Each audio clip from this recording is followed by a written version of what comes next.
siirada suubanaha sallallahu alayhi wa sallam.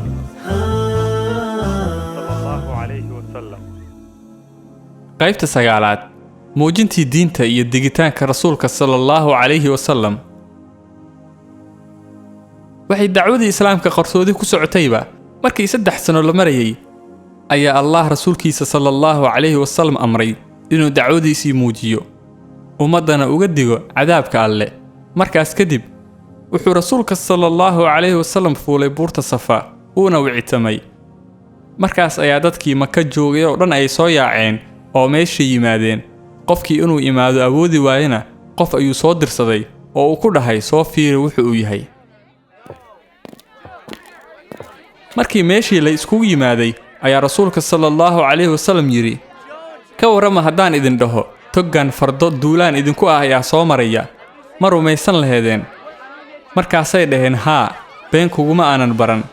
markaasuu yiri rasuulka sallallahu alayhi wa sallam waxaan idinkaga digayaa cadaab daran oo idinka horeeya. sidoo kale rasuulka sallallahu alayhi wa sallam wuxuu u yeeray qabiil walba oo Quraysh ka mid ah ilaa uu ka soo gaaray gabadhiisii Faaduma ahayd oo ku yiri Faaduma bintu Maxamedey naftaada ka badbaadi naar. aniga Allah ayaan ku dhaartay inaan alle waxba kaaga tarayn. odayaashii Quraysheed markay arkeen Maxamed sallallahu alayhi wa sallam iyo diinta cusub oo la yimid iyo inuu khilaafay diintoodii iyo ilaahadoodii kuna sheegay inay yihiin baadi ayay olol qaadeen si ay dacwadaas iyo nuurkaas alle u damin lahaayeen baadilka iyo xumaanta ay ku jiraanna u difaaci lahaayeen.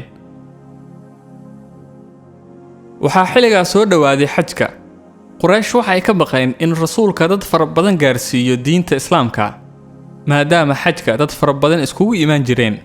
waxay isku raaceen inay dacayad ka fidiyaan oo ay dhahaan waa sixirlow.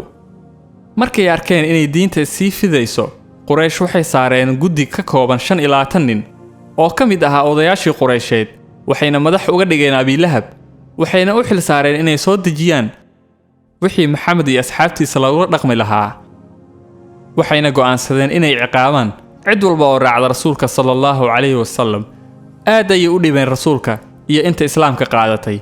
dadkii rasuulka aad u dhibi jiray waxaa ka mid ahaa Xakam ibn Abi Caas, Aqba ibn Abi Mucayd iyo kuwa kale.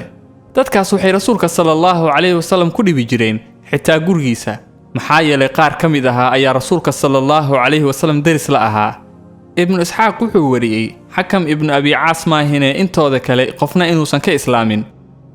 waxaana ugu xumaa Aqba ibn Mucayd.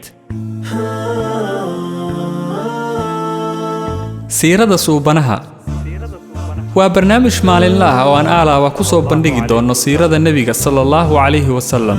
kala soco maalmaha Ramadaanka 4 galabnimo Rashka Production YouTube iyo anigoo ah Ahmed Jubba.